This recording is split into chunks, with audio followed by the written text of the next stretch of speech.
विद्यार्थी मित्रों, रासायनिक गतिकी एમાં પાર્ટ 1 વેગ એની ચર્ચા પૂરી થઈ ગઈ.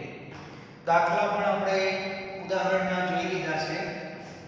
હવે આજથી આપણે રાસાયણિક ગતિકી એનો પાર્ટ 2 ચાલુ કરીએ છીએ. બરાબર? પાર્ટ 2 જે છે એની અંદર વેગને અસર કરતા પરિબળો વિશે આપણે ભણીશું. બરાબર? કારણ કે પ્રક્રિયાનો વેગ જેટલો વધારે એટલું સારું કહી શકાય, એટલી નીપજ તમને ઝડપથી મળે અને આગળ જતા એનાથી ફાયદો થાય છે. તો જો પ્રક્રિયા ઝડપી છે જ તો કોઈ વિષય આવતો નથી. પણ તમને એવું લાગે અભ્યાસ પરથી કે વેગ ધીમો છે તો આપણે એને થોડો ઝડપી બનાવવા માટે શું કરાય, પ્રયત્ન કરવો જોઈએ.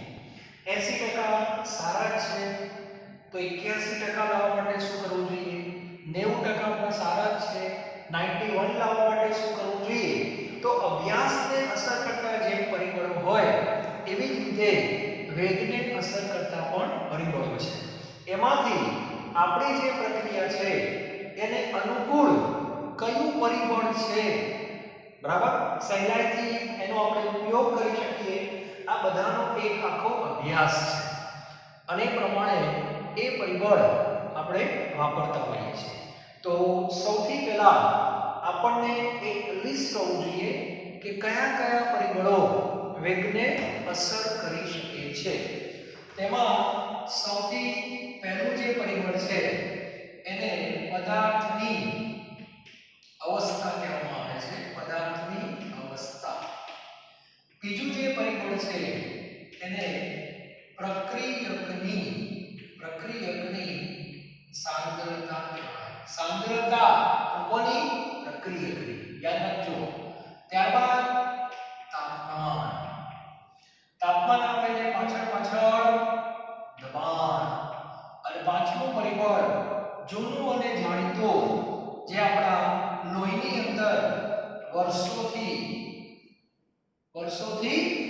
અંદર છુપાયેલું છે, સમાયેલું છે, ઉદ્દીપક. વર્ષોથી ભણીએ છીએ ઉદ્દીપક પ્રક્રિયાનો વેગ વધારે છે તે ઉદ્દીપક. બરાબર? અને છેલ્લું છે પ્રકાશની તીવ્રતા. તો આ બધા પરિબળો જે વેગને શું કરતા હોય છે? અસર કરતા હોય છે. તો બધા પરિબળોની આપણે 1 by 1 ચર્ચા કરવાના છીએ. એમાં તીવ્રતા વિશેની કોઈ ચર્ચા ટેક્સ્ટબુકમાં નથી. પદાર્થની અવસ્થા વિશેની કોઈ ચર્ચા નથી. સાંદ્રતા અને દબાણ બંને વસ્તુ એક જ છે.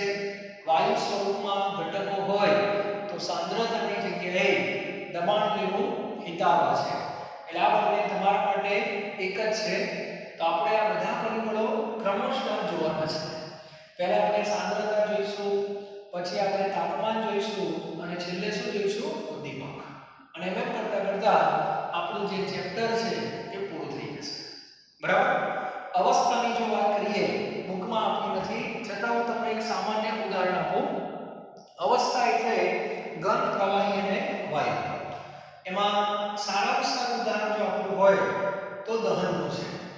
તમે કોઈ પણ બળતણ ઘન સ્વરૂપમાં પણ એનો ઉપયોગ કરી શકાય. ઘન બળતણ પણ અવેલેબલ છે, પ્રવાહી પણ છે અને વાયુ પણ છે. દરેક બળતણનું દહન થાય છે. દહનની પ્રક્રિયા ઉષ્મા ક્ષેપક છે.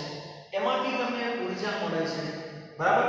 તો કઈ પ્રક્રિયા ઝડપી થાય, કઈ ધીમી થાય, એ નોલેજ તમારી પાસે હોવું જોઈએ. ટેક્સ્ટબુકનો નથી, છતાં હું તમને એક માહિતી આપી દઉં કે કોલસાનો ટુકડો અને કોલસાનો પાવડર, આ બંનેમાં ઝડપથી દહન કોનું થાય?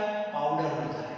દાખલા તરીકે આપણે એક પ્રક્રિયાનો અભ્યાસ કરવાનો છે C+O2. એમાંથી શું મળે? CO2. આ પ્રક્રિયાનો અભ્યાસ બે વિદ્યાર્થી છે, રામ અને શ્યામ. બંને જણા આ પ્રક્રિયાનો અભ્યાસ કરે છે. રામ જે છે રામ એને 1 ગ્રામ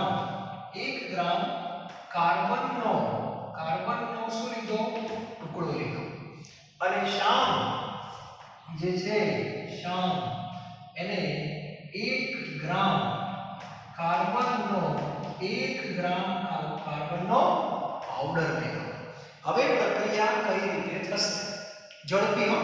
નિપજને વિચારવાની. નિપજ બંનેમાં સરખી જ મળશે. આ ચેપ્ટરમાં મહેરબાની કરીને નિપજના પ્રમાણ વિશે ચર્ચા કરવાની નથી. સમજાય છે? નિપજના પ્રમાણ વિશે ચર્ચા નથી. નિપજ મળવાના સમય વિશે ચર્ચા છે. ક્લિયર? તો કાર્બનનો ટુકડો હોય આ રીતે ધારો કે છે સમઘન આકારનો ટુકડો છે. બરાબર? આ 1 ગ્રામ છે અને આ 1 ગ્રામ એનું એ જ પદાર્થ પણ એનું પાવડર સ્વરૂપ છે. બંને જણાએ સવારે 6 વાગે આનું દહન ચાલુ કર્યું તો આને પણ 6 વાગે દહન ચાલુ કર્યું. તો કઈ પ્રક્રિયા એકદમ ઝડપથી પૂરી થઈ જાય તો પાવડર બને. કેમ? તો પાવડર સ્વરૂપ છે. સંપર્ક સપાટીનું ક્ષેત્રફળ વધી જાય અને કાર્બનના બધા પરમાણુઓ એકસાથે O2ના સીધા સંપર્કમાં આવી જાય એટલે પ્રક્રિયા શું થઈ જાય? ઝડપી થાય. સમજાય છે? અને અહીંયા તમે જો પ્રક્રિયા થશે ખરી પણ શરૂઆતમાં કાર્બનના કયા પરમાણુ સંપર્કમાં આવશે? જે બાહ્ય સપાટી ઉપર હોય તે. ધારો કે આ ટુકડો વચ્ચે માની લો. બરાબર? તો શરૂઆતમાં O2ના સંપર્કમાં આ બધા પરમાણુ આવશે જે સપાટી પર તમને દેખાય છે તે. અંદરના કાર્બનના પરમાણુ અત્યારે આવશે નહીં. એ ક્યારે સંપર્કમાં આવશે? બહારના પરમાણુ ખરી જાય દહન થઈ જાય પછી. ક્લિયર? એટલે આ એક સામાન્ય ઉદાહરણ છે. દરેકને ખ્યાલ આવી જાય. બહુ સામાન્ય બાબત છે. એટલા માટે ટેક્સ્ટબુકમાં કદાચ આપ્યું નહીં હોય આપણે એવું માની લઈએ. ક્લિયર? પણ પરીક્ષામાં ક્યારેક પૂછાય કે કોલસાના ટુકડા કરતા કોલસાનો પાવડર ઝડપથી સળગે છે તો લખવાનું સંપર્ક સપાટીનું ક્ષેત્રફળ વધારે છે. ક્લિયર? ઓકે. હવે આની ચર્ચા થઈ ગઈ. હવે જે વાત કરીએ છીએ આપણે સાંદ્રતા. હવે ધ્યાન આપજો. આને ફોટો પાડી દેજો દરેક વિદ્યાર્થી. બરાબર? સરસ. હવે મગજની અંદર થોડુંક કસરત પણ આપણે કરવાની છે. હવે જે હું ટાઇટલ લખું છું એ દરેક વિદ્યાર્થી લખે. બરાબર? હવે દરેક વિદ્યાર્થીએ લખવાનું છે વિકલનીય વેગ સમીકરણ. વિકલનીય વેગ સમીકરણ અથવા વેગ નિયમ અથવા વેગ રજૂઆત સમજાવો. આવો પ્રશ્ન છે. વિકલનીય વેગ સમીકરણ અથવા વેગ નિયમ અથવા વેગ રજૂઆત સમજાવો. બરાબર? તો દરેક વિદ્યાર્થી લખો. ચાલો. અત્યાર સુધી આપણે માત્ર વેગ વિશે ભણતા હતા. હવે તમારે પરિબળોની વેગ ઉપર કેવી અસર થાય એનું સીધું એક સમીકરણ છે. જે રીતે મેથ્સની અંદર આપણે y બરાબર x + 2 લખીએ છીએ તો સમજી લો કે y જે છે તે વેગ છે. ધ્યાન આપજો. અને x શું છે? પરિબળ છે જેને આપણે ચલ કહીએ છીએ. અને ચલ બદલાય તો y બદલાય, પરિબળ બદલાય તો વેગ બદલાય. તો આવી એક રજૂઆત છે જેને વેગ સમીકરણ કહેવાય. તો દરેક વિદ્યાર્થી પહેલા આની એક વ્યાખ્યા લખે સરળ ભાષામાં. બરાબર? લખો. પ્રક્રિયાનો વેગ. દરેક વિદ્યાર્થી નોટમાં લખતા રહે. પ્રક્રિયાનો વેગ અને વેગને અસર કરતા પરિબળો. વેગને અસર કરતા પરિબળો વચ્ચે સંબંધ દર્શાવતા સમીકરણને ડેશ ડેશ ડેશ વેગ કહે છે. બરાબર? એટલે હવે તમે જોજો કે ડાબી બાજુ શું હશે? વેગ હશે. બરાબર?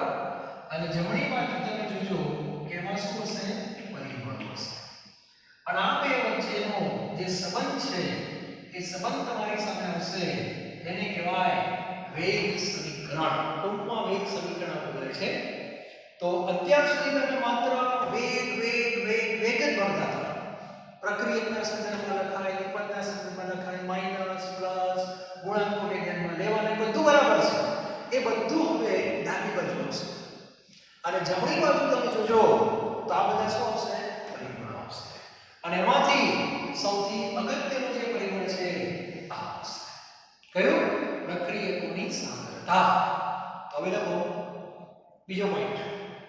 આપણે લખી દો વેગ, પરિબળો અને અહીંયા લખવાનું સંબંધ. બરાબર? સરસ. ચાલો હવે આગળ લખો. હવે આ જે બધા પરિબળો છે એમાં કયું પરિબળ આમાં વધારે અગત્યનું છે તે આવશે સાંદ્રતા. બરાબર? તો લખો પ્રક્રિયાના વેગને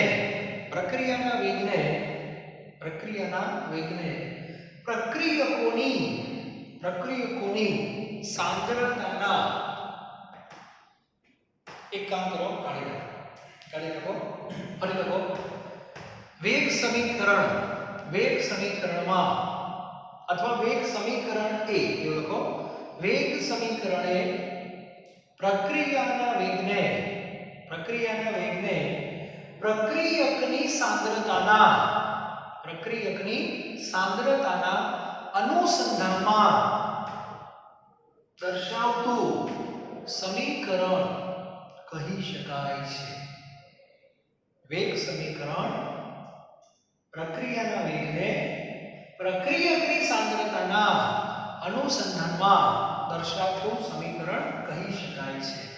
હજુ મને એટલી ખબર એમ નથી પડે. એના માટે મારે કેટલાક તમને ઉદાહરણ આપવા પડશે. ઓકે? તો લખો દાખલા તરીકે a પ્લસ b એમાંથી c પ્લસ d આ એક પ્રક્રિયા છે. બરાબર? એમાં a અને b એ પ્રક્રિયા છે, c અને d એ નિપજ છે. આ એક પ્રક્રિયા છે. લખો જ્યાં small a, small b, small c અને સ્મોલ d એ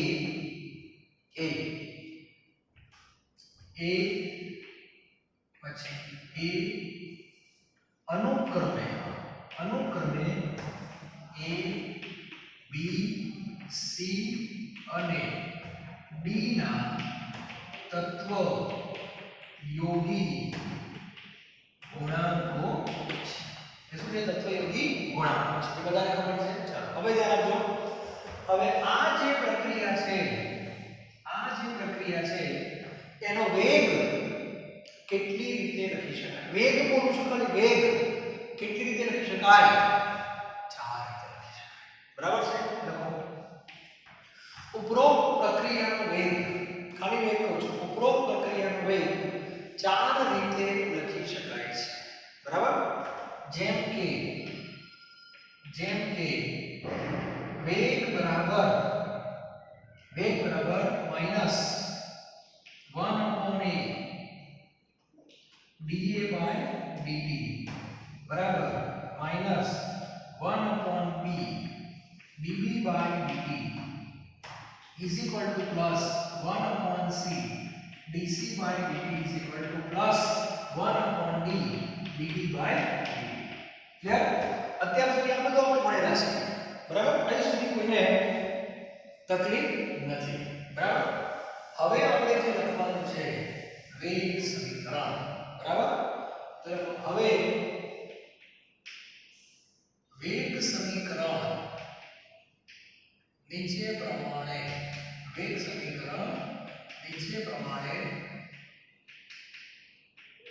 દર્શાવાય છે. વેગ સમીકરણ નીચે પ્રમાણે દર્શાવાય છે. ધ્યાન આપજો. બહુ અગત્યની વસ્તુ લખી રહ્યો છું. વેગ સમીકરણ લખો તેને આ વસ્તુ જોઈ લો. ચલો હવે ડાબી બાજુ શું લખવાનું? વેગ લખવાનું. એટલે મારે અહીંયા વેગ લખવાનો પહેલા. હવે વેગ હું કેટલી રીતે લખી શકું? તો 1, 2, 3 અને 4 રીતે લખી શકું. સમજાય છે? અહીંયા હું વચ્ચે બરાબર મૂકીશ. અહીંયા શું મૂકીશ? બરાબર. અહીંયા મારે વેગ લખવાનો અને અહીંયા શું લખવાના પરિબળ લખવાના સમજાય છે કે વસ્તુ અહીં વેગ આવશે અને અહીંયા પરિબળ આવશે એટલે આ મગજમાં હોવું જોઈએ અહીંયા વેગ આવશે વેગ અને આ બાજુ શું આવશે પરિબળો આ ફોર્મેટની અંદર આપણે કામ કરવાનું છે તો વેગ જે છે વેગ વેગ બરાબર આ છે આ છે આ છે આ છે ચાર રીતો છે હવે મોટો પ્રશ્ન શું આવશે જો આ રીતે લખીશ તો આ ત્રણ જણાને ખોટું લાગશે કે અમારા સંદર્ભમાં વેગ કેમ ના લખ્યું આના સંદર્ભમાં લખશું તો આ બાકીના ત્રણને ખોટું લાગશે તો કહેવાનો અર્થ એ છે કે વેગની રજૂઆત ચાર રીતે થવાની છે બરાબર પણ હવે આપણે કોઈ એક ઘટકના શબ્દમાં લખીએ તો બાકીના ત્રણને ખોટું લાગે છે એટલે રાસાયણિક ગતિક્રિયાનો નિયમ બનાવવામાં આવ્યો કે ચલો આપણે વેગની જગ્યાએ શું લખવાનો વેગ લખવાનો આપણે અંદર સમજી લેવાનું જેનું નામ a થી શરૂ થતું હશે એ વિદ્યાર્થીઓ વિચારશે કે હા આ માઈનસ 1 અને dA/dt છે જેનું નામ b થી ચાલુ થતું હશે એ વિચારશે જેનું નામ c થી ચાલુ થતું હશે એવું વિચારશે જેનું નામ d થી ચાલુ થતું હશે એ વિચારશે ઘણા કહેશે મારું નામ તો a b c d ચારેમાંથી એકેમાં થતું નથી તો વેગ ક્લિયર આ વેગ છે હવે અગત્યની વસ્તુ આવે છે પરિબળો તો અહીંયા મારે લખવાના છે પરિબળો સમજાય છે તો સૌથી પહેલા હું મૂકીશ કે ઘણા કે કયું પરિબળ છે કે જે છે એ સપ્રમાણતાનો અચળાંક છે ઘણા કે પરિબળ કહેવાય તો એ કે તાપમાન ઉપર આધારિત છે એનો અર્થ તાપમાન બદલાય તો કે બદલાય અને કે બદલાય તો વેગ બદલાય ક્લિયર તો કે જે છે આપણા માટે એક પ્રકારનો પરિબળ છે ક્લિયર હવે ધ્યાન આપજો હવે અગત્યનું પરિબળ આવે છે ચલો ચોરસ કૌંસ શેની સારી છે સાંદ્રતા તો પરિબળમાં સાંદ્રતા કોની લેવાની કીધી પ્રક્રિયા યાદ રાખજો પ્રક્રિયક તમારા પ્રક્રિયક કોણ કહેવાય બે પ્રક્રિયક છે તો એક હોય તો એક જ કૌંસ બે છે તો બે કૌંસ બરાબર અને એમના માથા ઉપર આવી ઘાત x અને y આને કહેવાય રજૂઆત વેગ સમીકરણ બરાબર જ્યાં k બરાબર k શું છે વેગ શું છે તો બધાને ખ્યાલ આવી ગયો વેગ એટલે આ બધું અત્યાર સુધી આપણે બસ આ ભાગ જ ભણતા હતા હવે એની સાથે પરિબળોને જોઈન કરવાના છે જોઈન કરી લઈશું બરાબર તો હવે સૌથી પહેલા આપણે k તો k ને કહેવાય છે સપ્રમાણતાનો અચળાંક જેને વેગ અચળાંક કહે છે જે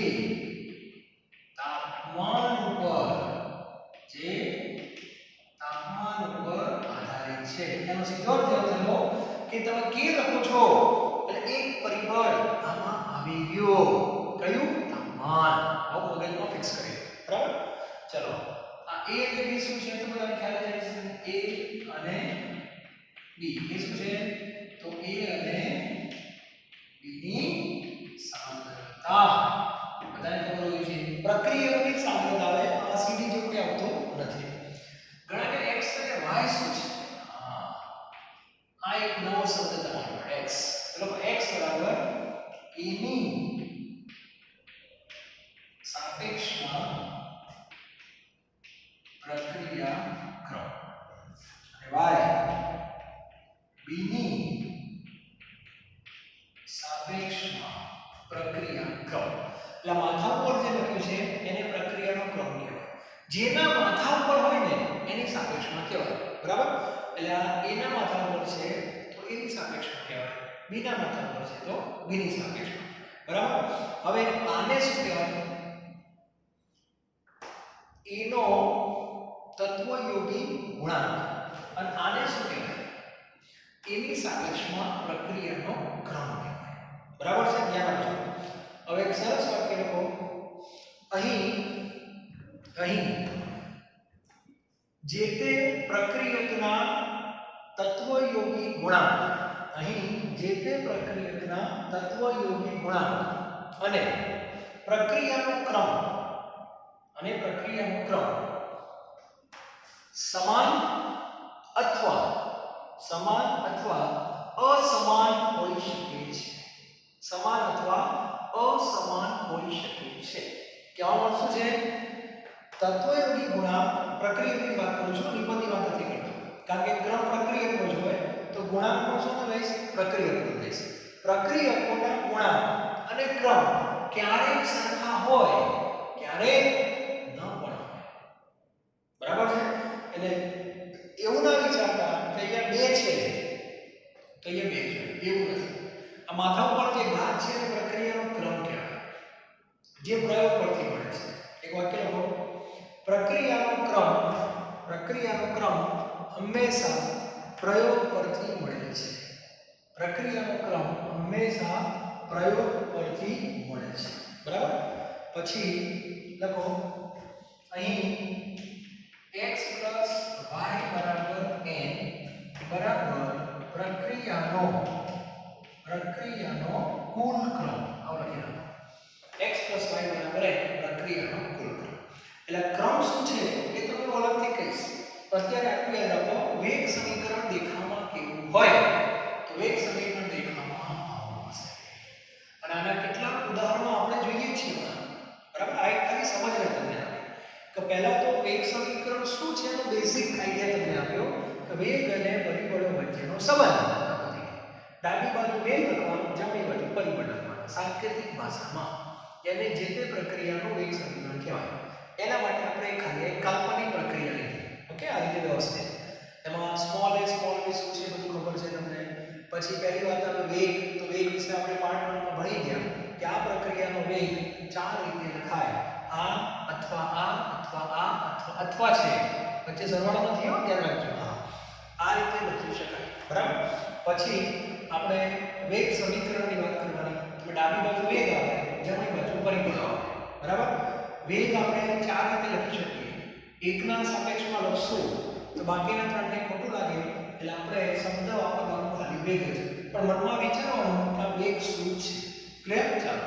જમણી બાજુ પરિબળો. પરિબળોમાં મુખ્ય બે પરિબળો યાદ રાખો, તાપમાન અને સાંદ્રતા. બરાબર? ઓકે લખો એટલે તાપમાન આવી ગયું અને સાંદ્રતા આવી ગઈ. કોની સાંદ્રતા? પ્રક્રિયાની. પણ સાંદ્રતાનું પરિબળ એવું છે કે એના માથા ઉપર યોગ્ય ઘાત હોય છે. એને પ્રક્રિયાનો ક્રમ કહેવાય છે, જે પ્રયોગ પરથી જ મળે. એ ડાયરેક્ટ ખબર પડતી નથી. અને પ્રક્રિયાના ક્રમને તત્વયોગી ગુણાંકો સાથે કોઈ સંબંધ જ નથી. સંબંધ નથી ઇન ધ સેન્સ કે અરે નસીબ સારા હોય તો બે સરખા હોઈ શકે, પણ જળવી થઈ જવાનું કે આવું હોય જ એવું જરૂરી નથી. અને x અને y નો સરવાળો કરો એને પ્રક્રિયાનો શું કહેવાય? કુલ ક્રમ કહેવાય. હવે હું તમને કેટલીક પ્રક્રિયાઓ આપું છું.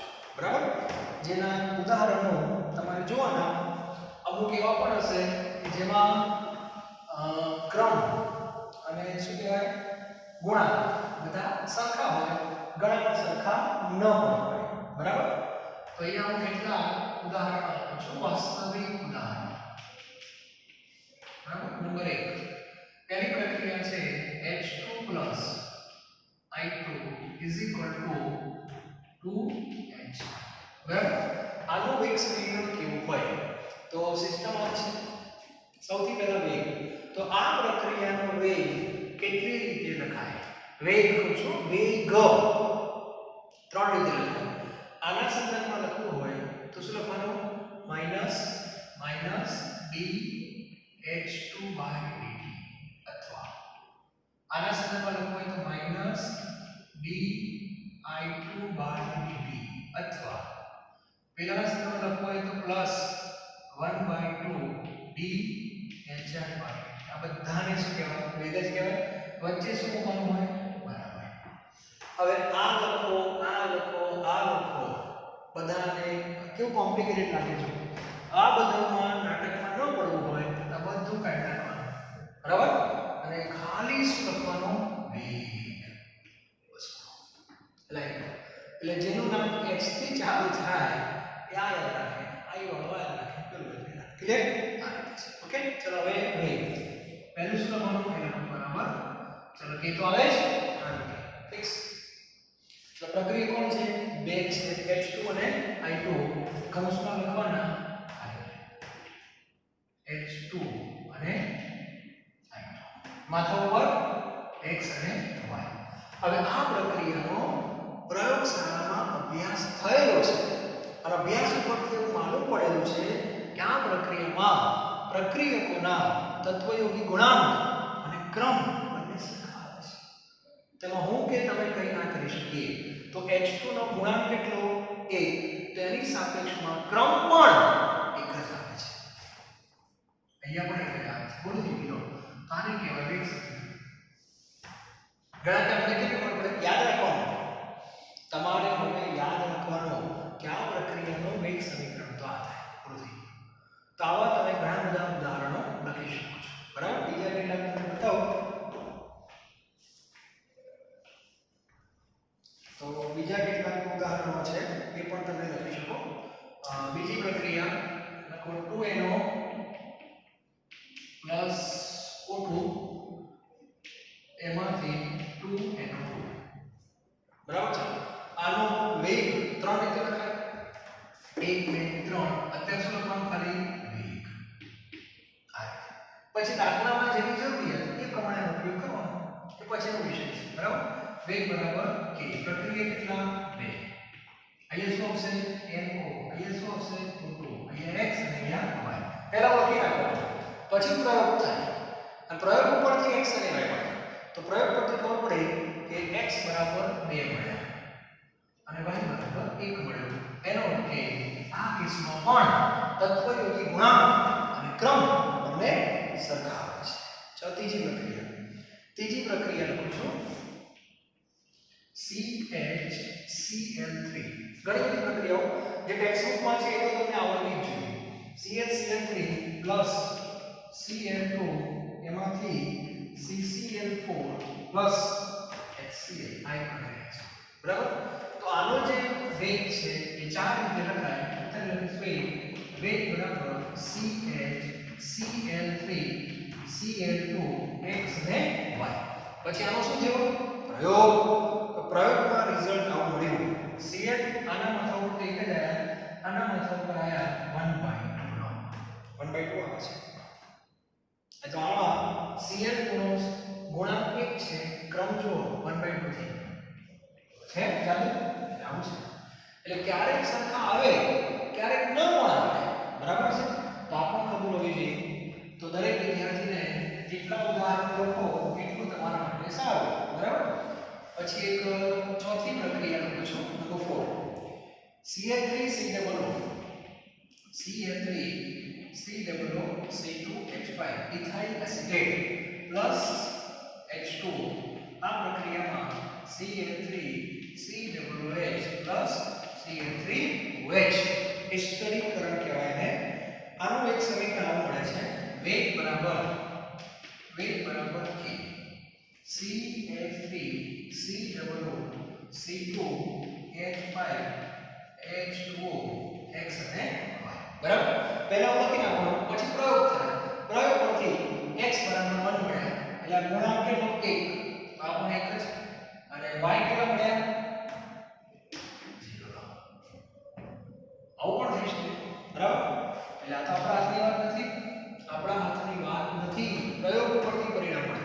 અત્યારે ખાલી બધું મગજમાં રાખો. બરાબર? પછી છેલ્લી પ્રક્રિયા લખું છું. આ લખી છે ઘણા ડાટા થઈ જશે. H2 Br2 એમાંથી શું બને? 2HBr. કારણ કે એમાં શું ના બધા ભૂલ લાગે છે. બરાબર? તો આનું એક સમીકરણ આવું છે. વેગ બરાબર Ka. બે અચળાંક લખું છું. Ka H2 Br2 ની કેટલા? 1/2 1 પ્લસ Kb HBr કોણ? Br2. ઘણા બેન્ચ ઉપરથી પણ થઈ જશે. ઘરે ભણતા હોય તો ખુરશી ઉપરથી પાસે વાંચવું છે. બરાબર? તો જો આને વેગ સમીકરણ કહેવાય. પહેલા દિવસે મેં તમને એવું કીધું હતું કે પ્રક્રિયાઓના બે પ્રકાર છે. અમુક પ્રક્રિયાઓ એક તબક્કામાં થાય, અમુક એક કરતાં વધારે તબક્કામાં થાય. તો આ બધા વેગ સમીકરણ જે તમને દેખાય છે થોડા સરળ છે. ટૂંકમાં આ ફોર્મેટમાં છે. બરાબર? આ થોડું છે એનું કારણ બીજું કંઈ નહીં, આ પ્રક્રિયા થોડી જટિલ છે. કેવી છે? જટિલ. જટિલ બોલાય, પછી સંકીર્ણ બોલાય, અને બીજું એક કરતા વધુ તબક્કામાં થાય. એક કરતા વધુ તબક્કામાં થાય. આ રીતે છે. સમજાય છે? તો આવો આપણે લખીશું. તો આ રીતે વેગ સમીકરણનો દેખાવ શું છે એ મેં તમને વાત કરી કે વેગ સમીકરણનો દેખાવ શું હોઈ શકે. બરાબર? તો દરેક વિદ્યાર્થીને વેગ સમીકરણ ખબર હોવા જોઈએ. કારણ હવે તમે ચેપ્ટરની અંદર વેગ સમીકરણ હાલતા ને ચાલતા હશે. બરાબર?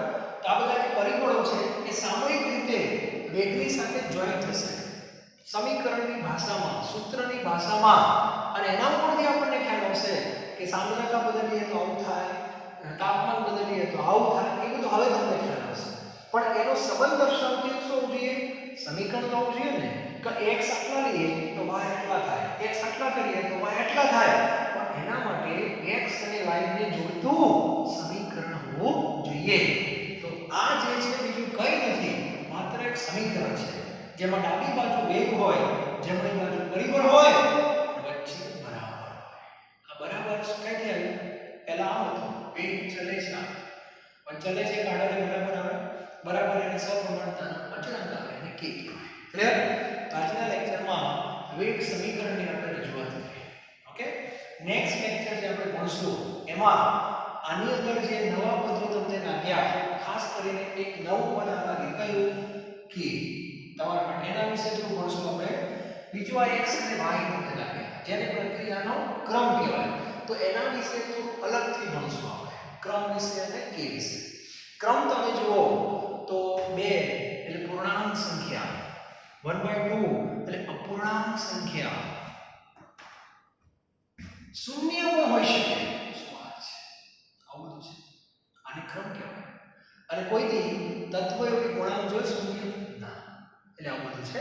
એટલે આપણે ચર્ચા નેક્સ્ટ લેક્ચરમાં કરશું. પણ દરેકને ટેક્સ્ટબુકમાં જેટલા વેગ સમીકરણ આપ્યા છે એ બધા ખબર હોવા જોઈએ. અને મહેરબાની કરીને મને પ્રશ્ન નહીં પૂછવાનો કે સાહેબ આ માથા ઉપર 2, 1, અડધો, 0 કઈ રીતે આયા? તમારો એક જ જવાબ હશે, પ્રયોગ પરથી. હું સમજણ આપીશ, ધીરે ધીરે આપીશ. બહુ હાઈ લેવલની થિંકિંગ છે, એ પણ હું તમને કહીશ કે આ ઘાત કઈ રીતે આવે છે. એના માટે અલગ અલગ પદ્ધતિઓ છે અને સમય પ્રમાણે પદ્ધતિઓ આવી. પહેલા જૂની પદ્ધતિ, પછી નવી પદ્ધતિ, એ ચર્ચા આપણે કરશું. પણ અત્યારે એટલું યાદ રાખો કે ક્રમ ક્યાંથી આવે? બસ પ્રયોગ પરથી.